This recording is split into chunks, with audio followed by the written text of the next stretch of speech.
Assalamualaikum warahmatullahi wabarakatuh. Bismillah, alhamdulillah, salatu wassalamu ala rasulillah wa ala alihi wa sahbihi wa mawallah. Rabbi sholli sodri wa yassir li amri wa hlul 'uqdatam min lisani yaqul qawli. Puji kepada Allah, salawat kepada Rasulullah sallallahu alaihi wasallam. Yang kami hormati dosen pengampu mata kuliah Ekonomi Sumber Daya Manusia dan rekan-rekan yang berbahagia.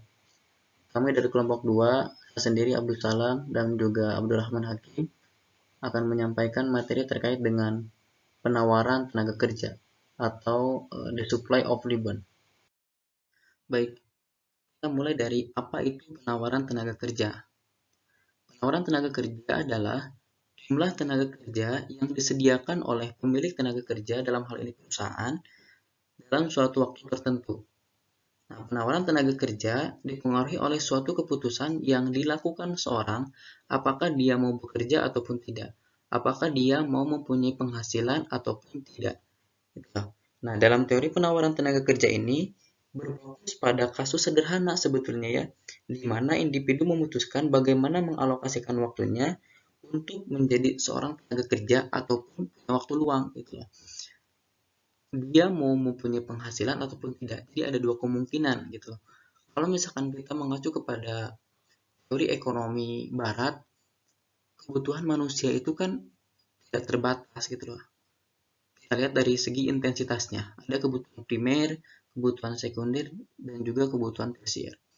Sedangkan alat pemuas ataupun sumber daya itu sangat terbatas. Sehingga bagaimana kemudian untuk memaksimalkan sumber daya yang terbatas ini untuk memenuhi suatu kebutuhan tersebut, sehingga orang menawarkan tenaga kerja untuk mendapatkan salary, untuk mendapatkan upah gitu ya.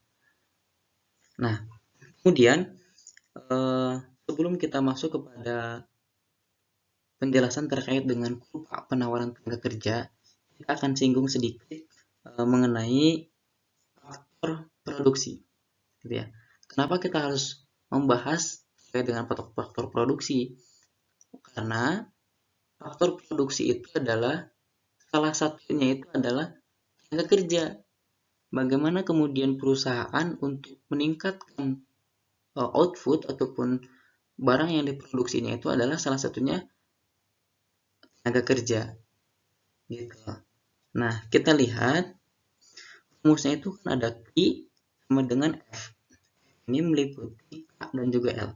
Sebagaimana kita ketahui bersama bahwa faktor produksi ini dapat menggambarkan seperti F itu. F ini adalah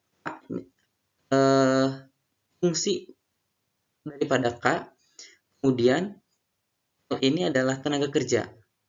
Gitu. Nah, inilah kenapa kita pentingnya untuk memahami dan mempelajari terkait dengan supply and demand tenaga kerja. Gitu. Karena kalau misalkan kita ingin meningkatkan quantity ataupun output, salah satunya adalah faktor tenaga kerja. Gitu. Sehingga mungkin kalau punya modal yang sangat cukup, misalkan sumber daya alam yang sangat cukup, sedangkan tenaga kerjanya itu kurang baik misalkan ya, maka ini akan berpengaruh terhadap output yang didapatkan suatu perusahaan tersebut gitu ya. Maka kemungkinan besar output ini tidak akan terpenuhi dengan baik karena tenaga kerjanya pun juga tidak berkualitas misalkan ya, ataupun juga tidak baik. Meskipun modalnya cukup, meskipun sumber daya alamnya cukup, tapi kalau misalkan tenaga kerjanya tidak maksimal, tenaga kerjanya tidak baik, maka ini akan berpengaruh terhadap output yang dihasilkan oleh satu perusahaan tersebut gitu. Sehingga ini akan selalu berbanding lurus, harusnya ada titik equilibrium gitu loh. Nah, kemudian kita masuk kepada kurva penawaran tenaga kerja. Menurut saya ini kurva cukup unik gitu ya, melengkung gitu, melengkung ke kanan atas. Oke. Kita akan lihat misalkan gini, jika ada suatu perusahaan yang mengatakan aku akan menggaji seseorang misalkan ataupun siapapun itu dengan upah yang sangat tinggi misalkan gitu loh. Nah, kira-kira jumlah jam kerja yang diberikan seseorang tersebut apakah akan sedikit ataupun akan banyak gitu ya. Nah, normally kita akan bilang justru kalau misalkan semakin tingginya gaji maka semakin semangat kita dalam bekerja, betul nggak? Nah, itulah ya, manusiawi banget gitu ya. Coba kita interpretasi bersama bahwa bisa sampaikan bahwa jika perusahaan menawarkan upah yang tinggi misalkan ya, pasti kita seorang penawar tenaga kerja ataupun orang yang bekerja akan semangat dalam bekerjanya gitu loh. Tapi secara ekonomi ternyata ada pola yang bisa dibilang sedikit unik gitu loh. Justru saat gaji kita terus-menerus ditambah gitu ya. Jika gaji kita terus-menerus ditambah, kita malah mengatakan bahwa waktu itu bukan untuk bekerja saja gitu ya. Waktu itu bukan untuk bekerja saja. Maka dalam istilah ekonomi ada disebut dengan leisure time. Waktu itu bukan untuk bekerja sepenuhnya gitu loh. Tapi ada sewaktu-waktu aktivitas-aktivitas yang untuk menyenangkan suasana hati misalkan ya. Contohnya seperti misalkan para profesor gitu ya yang memang sudah mendapatkan titik di mana secara pendapatannya itu cukup fantastis misalkan ya, atau enggak misalkan orang-orang yang gajinya cukup fantastis biasanya jumlah jam kerjanya itu dia tidak sebanyak dengan orang yang normal pada umumnya gitu loh, 8 jam dalam sehari pasti dia akan mengurangi jam kerjanya. Kenapa? Karena ada faktor lain yang dia ketika sudah mencapai titik di mana pendapatannya itu besar bahwa akan cukup di sana gitu, karena waktu saya itu bukan untuk bekerja saja tapi ada faktor lain biasanya untuk suasana hati gitu ya, menenangkan secara batin, kemudian menikmati hidup dan lain sebagainya gitu loh. Nah, jadi sehingga kurvanya itu akan naik gitu ya, akan naik dari kiri bawah ke kanan atas. Gitu loh. Ke kanan atas. Jadi dari kiri bawah ke kanan atas melengkung. Nah, inilah yang disebut dengan backward bending curve. Gitu.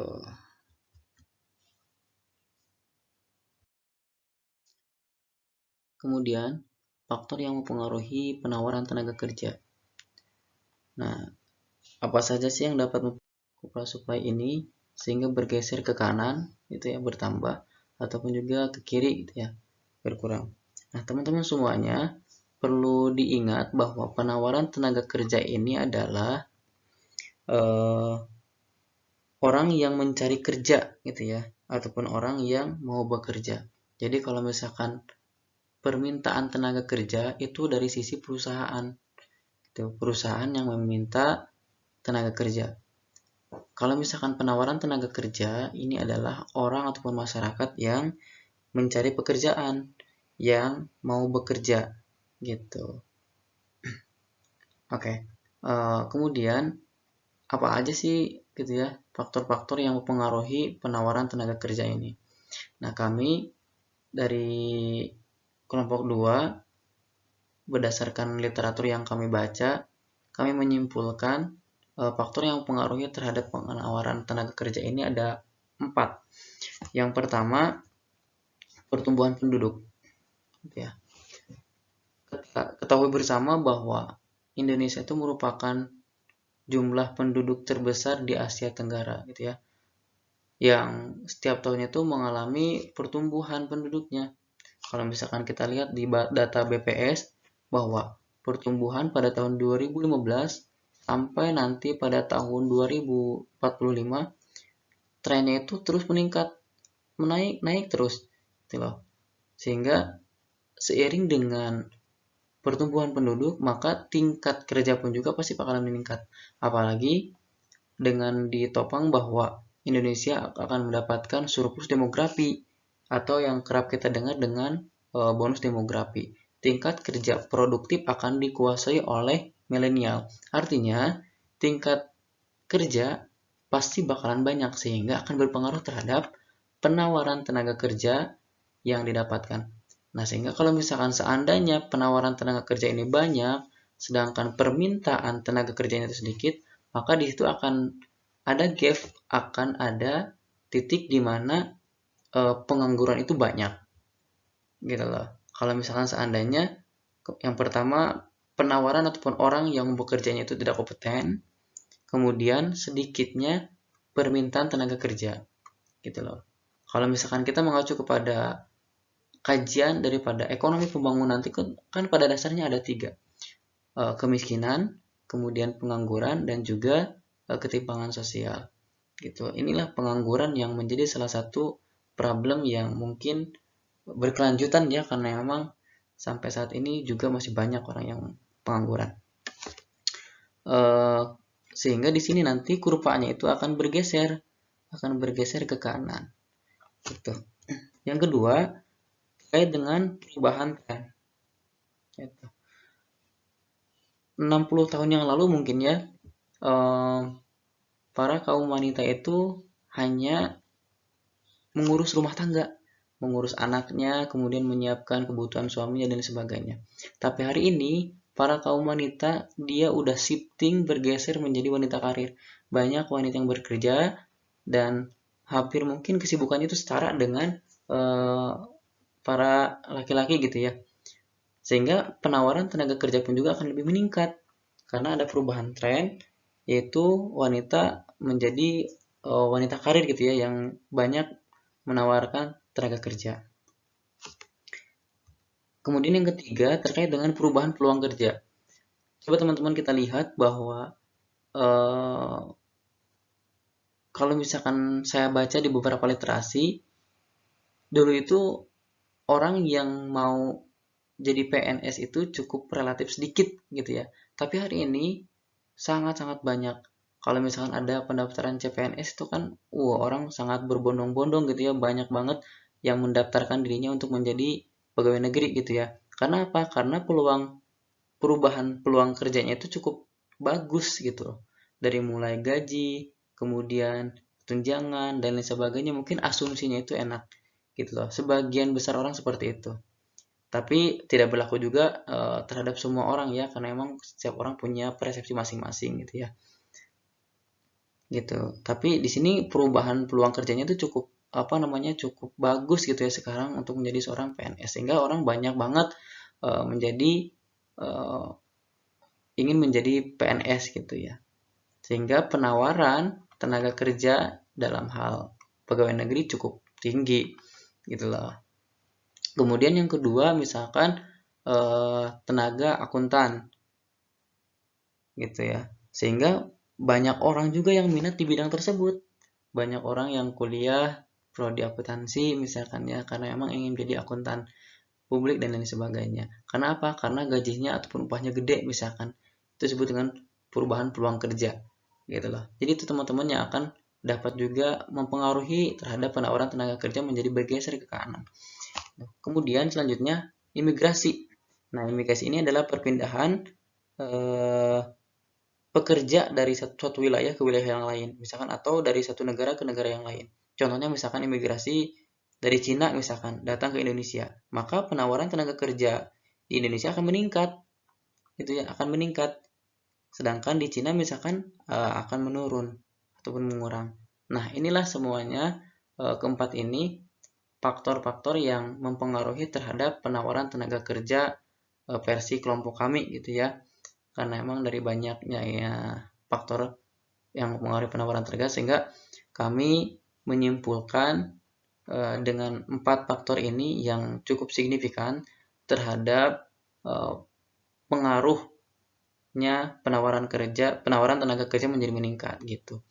Mungkin itu teman-teman yang dapat saya sampaikan. Insya Allah untuk materi selanjutnya akan disampaikan oleh Kang Abdurrahman Hakim. Saya persilahkan.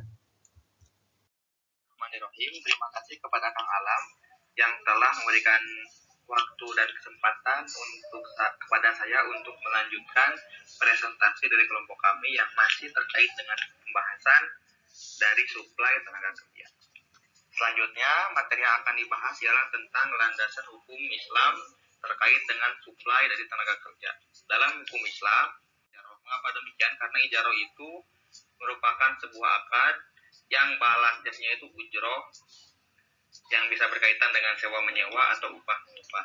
Jadi lebih kepada penggunaan atau pengambilan manfaat dari suatu hal tanpa berpindahnya kepemilikan. Ayat 6, Allah Subhanahu wa taala berfirman yang berbunyi A'udzubillahi minasyaitonirrajim. Bismillahirrahmanirrahim. Iku alaihin wa in kunna ulati hamil fanfiqu alaihinna hatta yadhna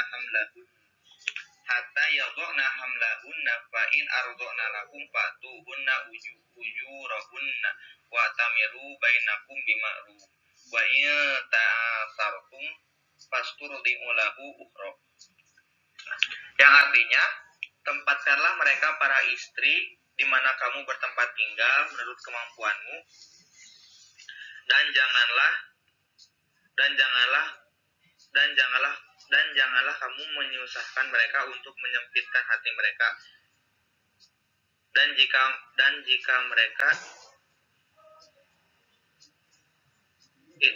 istrimu sedang hamil, maka berikanlah kepada mereka nafkahnya hingga mereka bersalin. Kemudian jika mereka menyusukan anak-anakmu untukmu, maka berikanlah kepada mereka upahnya dan musyawarahkanlah di antara kamu segala sesuatu dengan baik. Dan jika kamu menemui kesulitan, maka perempuan lain boleh menyusukan anak itu untukmu. Surat At-Tolak ayat 6. Yang perlu kita garis bawahi ialah lafaz fa'in arda'na lakum fatuhunna ujurahunna. Maka bila mana engkau jika mereka menyusukan anak-anakmu untukmu, maka berikanlah kepada mereka upahnya. Jadi ketika kita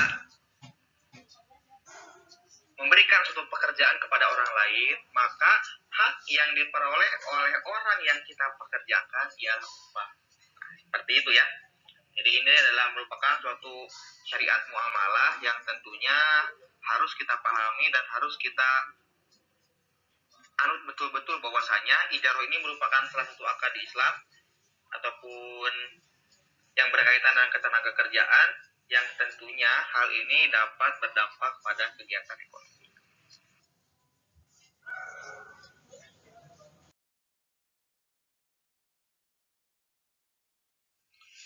Selanjutnya, adapun hadis yang membahas tentang ijaroh ini atau ketenaga kerjaan ini, di mana hadis tersebut ialah berbunyi ana khosmuhum yaumal qiyamati wa man kuntu khosmahu khosomtuhu yaumal qiyamati rajulun a'tobi summa godaro wa rajulun ba'a qurran fa akala samanahu wa rajulunis tajaro ajiron fastaufa minhu walam yufihi ajrohu.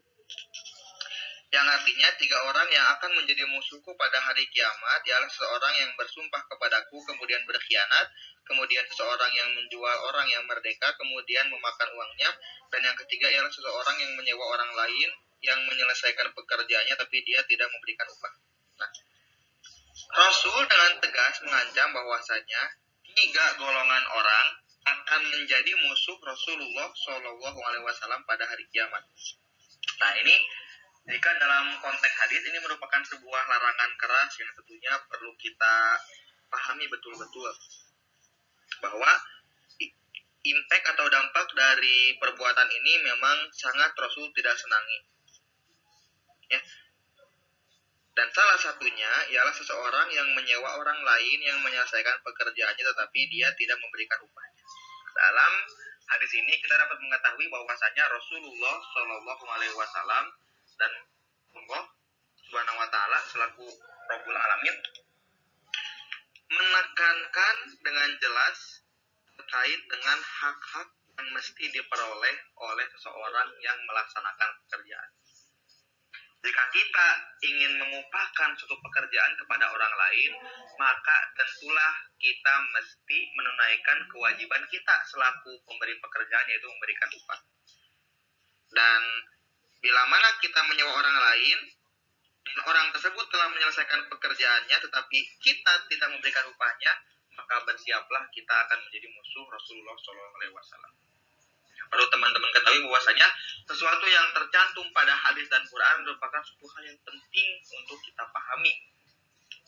Dan Rasul dan Allah Subhanahu wa taala pun menganggap bahwasanya hal tersebut memang sangat penting untuk dipandang terkait dengan impact yang akan ditimbulkan di masa depan. Bila mana seorang tidak menunaikan kewajibannya untuk memberikan upah, tentu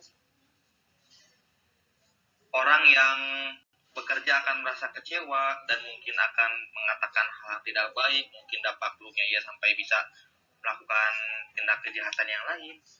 Naudzubillah, summa naudzubillah. Jika tadi Kang Alam membahas terkait dengan teori, kemudian juga terkait dengan landasan teoritis yang berkaitan dengan ketenaga kerjaan, saat ini kami akan menyajikan data-data yang kami telah temukan dari beberapa literatur.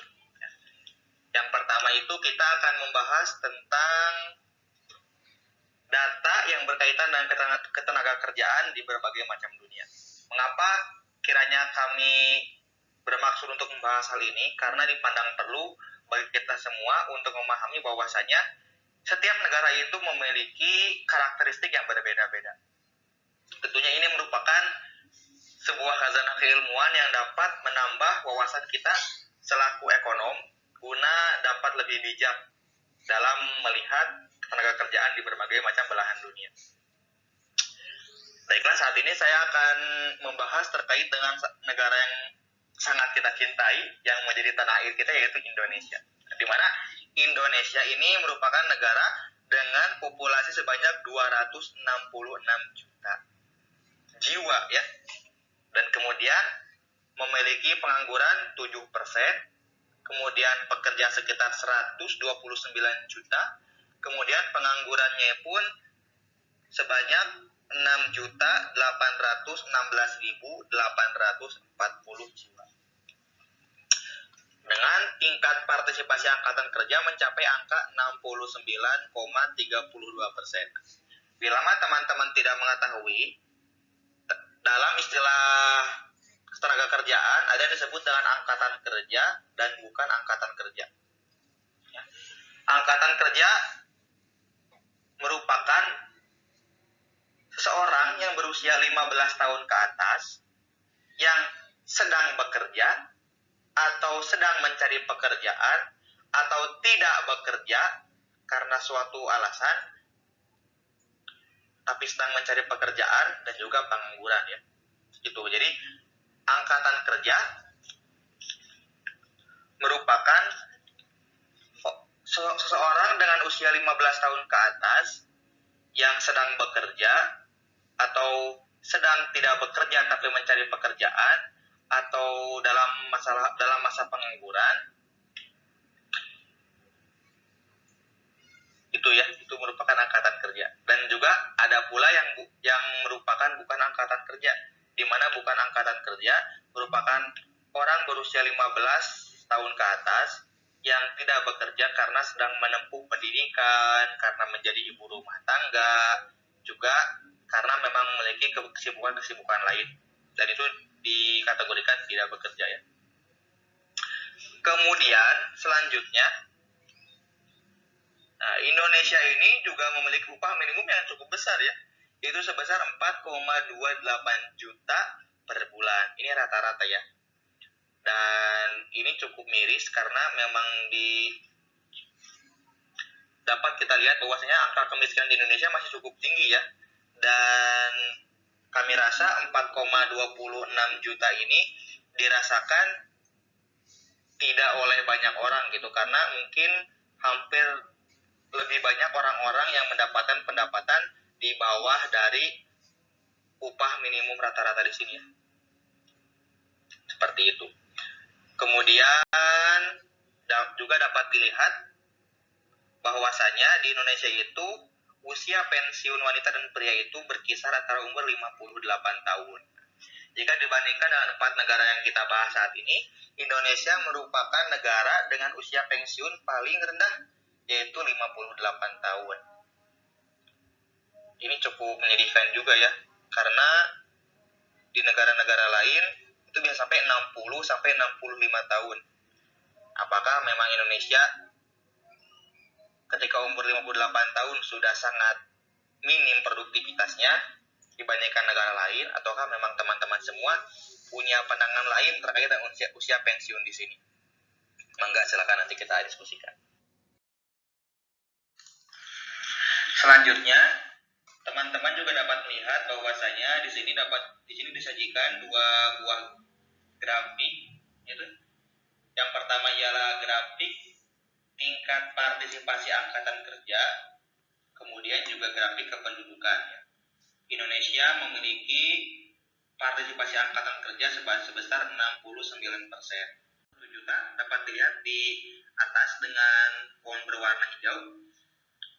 Jumlah 271.857.420 ini memiliki grafik kependudukan ekspansif, atau dapat dikatakan bahwa kebanyakan penduduk Indonesia ini berusia muda ya.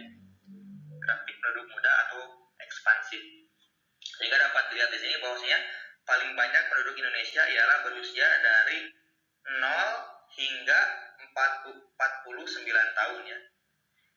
Kebanyakan dari rentang usia itu, dan rentang usia tersebut merupakan usia produktif, di mana sebagaimana yang tadi Kang Alam sebutkan bahwasanya sekitar kurun waktu dari saat ini sampai 2030 akan mengalami surplus demografi atau bonus demografi.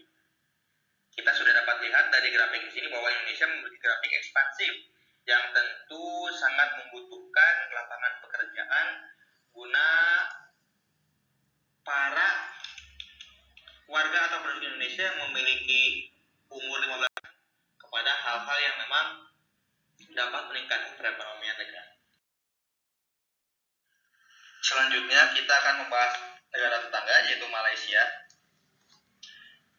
Malaysia merupakan negara tetangga kita yang bersebelahan dengan kita di Pulau Kalimantan ya. Malaysia memiliki tingkat pengangguran sebesar 4,7%, kemudian jumlah pekerja mereka sebanyak 50.000.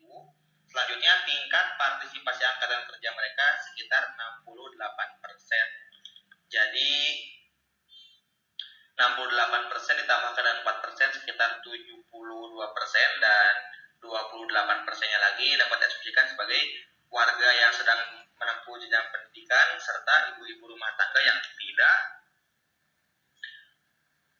mengkhususkan dirinya untuk terjun ke dunia pekerjaan, sehingga mungkin ibu-ibu tersebut lebih fokus pada pekerjaan rumah. Selanjutnya juga upah minimumnya sebesar 1.200 ringgit Malaysia per bulan ya. Kemudian juga populasinya sebanyak 32 juta ya. 32 juta ini sangat terpaut jauh dengan Indonesia, yaitu sebanyak 260 juta. Kemudian usia pensiun masyarakat Malaysia lebih baik daripada Indonesia, yaitu sekitar 60 tahun. Ini mungkin diasumsikan bahwasanya umur 60 tahun masyarakat Malaysia lebih produktif daripada kebijakan ya. Selain itu juga dapat dilihat bahwasanya Malaysia memiliki tingkat pengangguran yang lebih rendah daripada Indonesia, yaitu 4,70%. Selanjutnya, Malaysia dapat dilihat di sini memiliki tingkat persen pada Juli 2020. Nah, mungkin teman-teman semua juga paham bahwasanya dalam masa Juli 2020 ini merupakan masa pandemi, di mana dapat kita lihat dari grafiknya, dari April hingga Juli 2020 itu merupakan angka partisipasi angkatan kerja terendah dari Malaysia sejak Oktober 2019. Jadi dampak pandemi ini juga berpengaruh kepada tingkat partisipasi angkatan kerja Malaysia, di mana sampai turun kepada angka 68% ya. Yang biasanya itu ada di sekitar angka 68,8%. Jadi tidak terlalu jauh ya, hanya turun yang paling jauh itu sekitar 0,8% saja. Cukup bagus. Selanjutnya, jika dilihat dari grafik, Malaysia ini memiliki jumlah penduduk sekitar 32 juta orang. Dan grafik penduduknya ini juga masih terkesan ekspansif ya, namun didominasi oleh rentang masyarakat dalam usia 15-39 tahun. Jadi masih sama-sama produktif dan ekspansif. Ini juga sedikit mirip dengan Indonesia ya, karena mayoritas masyarakatnya berusia muda. Jadi ini merupakan grafik ekspansif yang berarti bahwasanya Malaysia memiliki banyak penduduk yang masih ada pada rentang usia produktif, sehingga peluang untuk meningkatkan perekonomian dari dalam beberapa tahun ke depan itu cukup besar, asalkan ditopang dengan teknologi serta pengetahuan yang memang memadai. Dan negara terakhir yang akan jadi bahan komparasi kita ialah Amerika Serikat. Bahwasanya tingkat pengangguran di Amerika tinggi daripada Jerman 4%, lebih tinggi juga dari Malaysia 4% dan mungkin sama dengan Indonesia ya, dengan angka 7%. Dengan populasi sebanyak 300 juta orang, 365 juta tepatnya, kemudian juga penganggurannya sebanyak 12 juta orang, penghasilan rata-rata per jam itu ialah 0,10%, jam per minggu rata-rata 34 jam, kemudian juga tingkat partisipasi angkatan kerja 61%, yang ini lebih rendah daripada Indonesia dan Malaysia. Kemudian juga tingkat pengangguran jangka panjang 0,94%, produktivitas 112 poin, kemudian juga upah sebesar $24 per jam, kemudian juga usia pensiunnya itu berada di rentang usia 66 tahun ya, paling tinggi di antara keempat negara yang kita bahas. Ini juga mengindikasikan bahwasanya angka harapan hidup usia penduduk Amerika lebih tinggi daripada 3 negara lainnya. Kemudian juga pekerja paruh waktu cukup banyak juga. Selanjutnya kita dapat melihat dari grafik tingkat partisipasi angkatan kerja di Amerika ini mengalami penurunan sebanyak menjadi 60% ya. Dari asalnya Oktober 2019 itu sebanyak 63%, dan pada April 2020 pada masa awal pandemi itu menjadi 60,2%. Ini mungkin berindikasi bahwasanya Amerika juga terpukul akibat dampak pandemi ya, yang tercermin dari tingkat partisipasi angkatan kerja paling rendah selama 4 kuartal terakhir. Tapi penurunannya pun tidak terlalu jauh ya, hanya sebanyak 3% saja. Tapi 3% dari jumlah penduduk Amerika juga perlu dipertimbangkan kembali ya, karena itu secara nominal cukup banyak. Selanjutnya dapat dilihat juga bahwa Amerika memiliki grafik penduduk stasioner atau seimbang. Yang lahir banyak, yang berusia produktif pun juga banyak. Ini merupakan salah satu fondasi kuat dari Amerika menjadi negara adidaya. Dengan jumlah penduduk 333 juta, dengan grafik stasioner seperti ini mengindikasikan bahwasanya Amerika merupakan negara yang pantas menjadi negara adidaya, karena disokong dengan tenaga kerja dari usia produktif yang cukup seimbang antara usia 15 tahun sampai usia 65 tahun ya. Sangat seimbang sekali. Amerika pun juga memiliki data yang sangat lengkap. Ini dalam trading.com ini mencakup berbagai macam aspek perekonomian, sehingga Amerika dapat lebih leluasa untuk menentukan kebijakan. Seperti itu teman-teman, alhamdulillah.